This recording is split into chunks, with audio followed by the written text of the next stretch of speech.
Bonjour, bienvenue. Aujourd'hui une vidéo un peu spéciale puisqu'on va parler de micro-perceuses, mini-perceuses. Ici vous avez l'exemple typique de celle qu'on connaît tous, la Dremel. Alors en général elle est vendue dans cette configuration-là, c'est-à-dire sans poignée. Ça c'est la version basique, c'est la Dremel 3000, micro-perceuse. Nous on utilise énormément d'outils de ce genre-là pour faire des tas de choses, puisqu'on a beaucoup de choses assez petites à faire. L'avantage, c'est qu'on peut évidemment mettre des outils partout, et vous avez la possibilité sur toutes les Dremel de trouver des petits mandrins de ce genre-là. Ça coûte 5-6 euros sur Amazon, et ça doit coûter encore moins cher sur Alibaba ou ce genre de truc. Ça permet tout simplement sur un mandrin, un axe simple, fileté, de pouvoir mettre le mandrin et de se passer des serrages que vendent de base qu'on a sur les micros perceuses de ce genre-là, où vous avez en général un petit système comme ça, et à l'intérieur, plusieurs petites mâchoires de serrage permettant de mettre différents diamètres de tiges et d'outillage. Alors, pourquoi cette vidéo? Nous, les Dremel, on a beaucoup aimé et on aime toujours Dremel pour un certain nombre de choses, mais c'est vraiment un coup de gueule contre eux, parce que c'est insupportable leur politique commerciale. Alors vous avez des Dremel de ce genre-là, moi j'ai une sans fil, qui est très pratique dans un certain nombre de cas. Vous voyez que vous pouvez donc enlever le mandrin de serrage,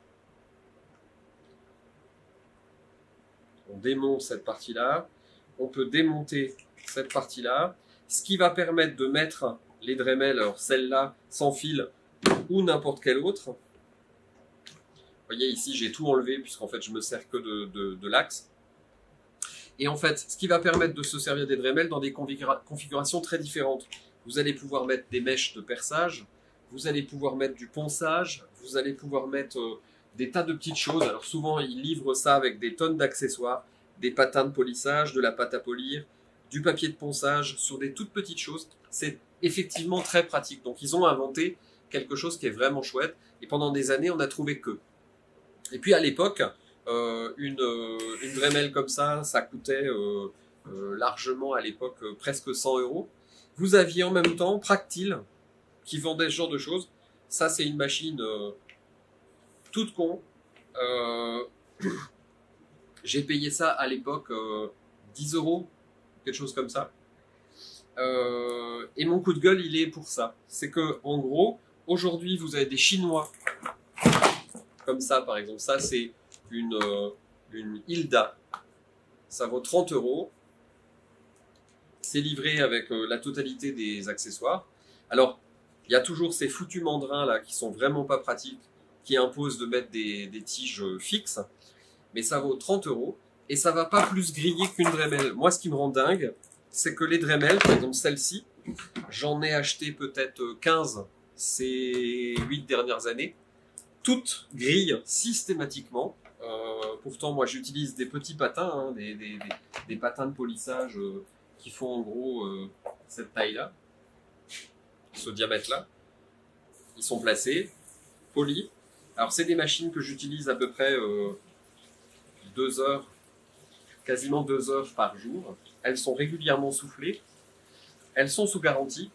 Lorsque vous les renvoyez à Bosch, puisque Dremel c'est Bosch, hein, plus ou moins, le SAV est fait par Bosch, on vous répond à usage intensif, la machine peut être réparée pour un prix de 120 euros, ou alors on vous en prend pour une neuve pour 80 euros. C'est ce qu'ils m'ont répondu l'autre jour. Et à côté de ça, vous avez des fabricants. Ici, je vous donne un autre exemple. Voilà, j'ai acheté une Apollo.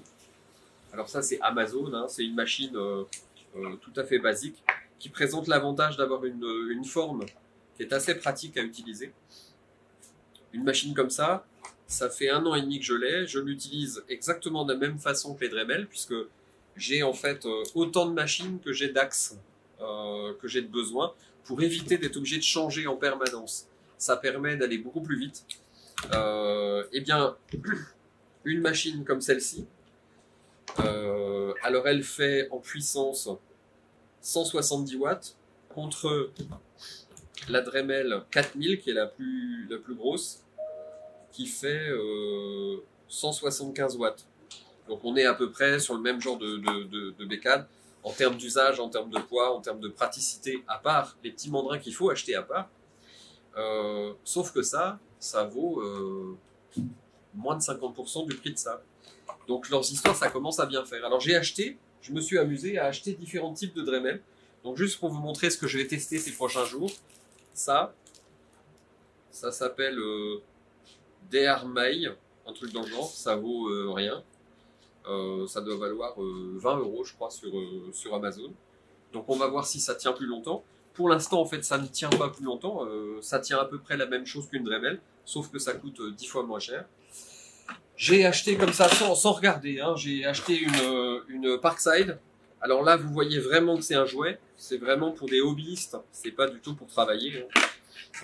Ici, vous avez un boîtier qui pèse le poids d'un âne mort avec un tout petit jouet au bout. Donc ça, je vous déconseille formellement ce genre de truc. Nous, on le fera utiliser à un stagiaire, hein, mais on va pas travailler avec ça. Vous avez celle-ci, la Silverline. Alors ça, c'est pareil, ça vaut pas grand-chose. Mais pareil, on va voir combien de temps ça dure. A priori, ça va pas griller plus vite qu'une Dremel. Bref, la seule Dremel qui pour moi vaut le coup encore aujourd'hui, c'est la Dremel sans fil, parce que c'est les seuls à le faire. C'est intéressant parce que ça permet d'aller dans des recoins ou dans des moments où vraiment c'est intéressant de ne pas avoir de fil. En dehors de ça, bah, je ne peux que vous déconseiller. Je vous dis, moi je suis à la 15 ou 20e, hein, ça grille tout le temps. Les charbons n'ont pas le temps de s'user, que déjà ça grille. Donc évitez ce genre de choses. Si vous voulez des modèles professionnels pour faire du polissage, vous avez ici une machine professionnelle qui s'appelle la Movix, qui présente un énorme avantage, c'est qu'elle a un système de câbles comme ça, rotatif, qui est très très costaud. Vous pouvez enlever les outils et changer d'outil comme vous le souhaitez par un simple système de mandrin et de serrage.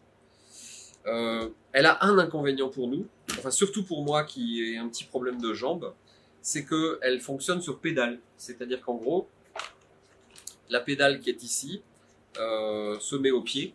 Et donc pour quelqu'un qui travaille assis, qui fait de la sculpture, qui fait des travaux délicats sur bois ou sur métal, c'est très pratique parce qu'en fait en étant assis, ben, c'est pas très compliqué d'appuyer sur la pédale. La pédale permet de régler le volume, ou alors vous avez un petit système assez intelligent où vous pouvez pré-régler en fait la puissance de votre machine. Vous tournez votre rondelle, vous faites tourner la machine à la vitesse à laquelle vous voulez, et lorsque vous appuierez sur la pédale, vous avez que à appuyer à fond, et ça sera toujours à la dernière vitesse que vous avez enregistrée par ce petit système. Ce qui permet en fait de pas aller trop vite avec un système comme ça, puisque faut éviter d'aller trop rapidement. Ici, l'avantage, c'est que vous pouvez mettre des mandrins beaucoup plus gros, donc mettre du ponçage, mettre du polissage, ça peut servir pour de la mécanique, pour de la sculpture. On peut mettre évidemment plein d'outils de ponçage divers et variés, et donc faire des travaux plus complets. Mais c'est très très cher, hein, c'est 5 ou 6 fois le prix d'une Dremel, voire même plus. Alors que quand on regarde une machine comme ça, celle-là, elle m'aura servi pendant 3 ans, 10 euros. Donc je trouve que c'est quand même assez gonflé de vendre des machines de ce genre-là, pas loin de 100 euros. Elles grillent à peu près tous les 6 mois. Quand on s'adresse au SAV de Bosch, ben, ils vous envoient bouler, quoi, en vous disant bah ouais, vous l'avez utilisé trop. Alors je veux bien, mais bah, ils ont qu'à les vendre que pour des jouets ou que pour des particuliers. Moi, je les utilise pour de vrai. Tous les jours. Vous voyez, j'en ai même une que je dédie que à une table de défonçage quand je veux faire des tout petites choses. J'ai des mini mèches qui me servent pour une table de défonçage. J'ai éventuellement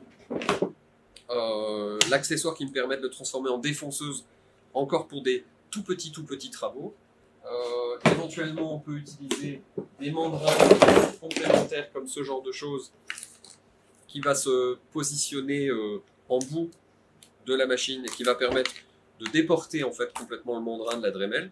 Donc ça peut être pratique pour un certain nombre de choses, même si moi je préfère en fait travailler comme ça. Je travaille avec la poignée. Et je vais me servir de la poignée comme système de blocage. Il y a juste dans certains cas où ça peut être utile de la démonter. Et l'avantage, c'est qu'ici, ça se démonte relativement vite. L'aération est suffisante même avec la poignée, mais ça aère plus facilement en fait quand il n'y a pas la poignée, puisque vous bouchez forcément un trou d'aération à un moment ou à un autre avec leur poignée. Donc voilà, dégoûté de la vie, entre guillemets, j'ai choisi maintenant de m'équiper 2 machines comme ça. Pour le prix d'une machine comme ça, j'achète 3 Dremel. Et donc j'en ai marre, quoi. J'ai été un fidèle de la marque, mais voilà, je ne peux que vous conseiller d'acheter des bécanes à 10 euros, 30 euros. Je ferai le test, mais si ça grille dans 6 mois, bah, ça durera pas plus longtemps qu'une Dremel. Voilà, c'était juste un petit coup de gueule et un conseil. Si vous avez besoin de plus d'informations, n'hésitez pas. Vous voyez que des Dremel, là, j'en ai rien que sur la table, je dois en avoir 10. Et j'en ai encore autant dans les ateliers pour que tout le monde ait sa Dremel, pour pouvoir faire un trou, pour polir un truc. Voilà, on en a à tous les plans de travail. Voilà, je vous remercie, à bientôt. Abonnez-vous, petit pouce bleu, ça nous encourage. À bientôt, merci.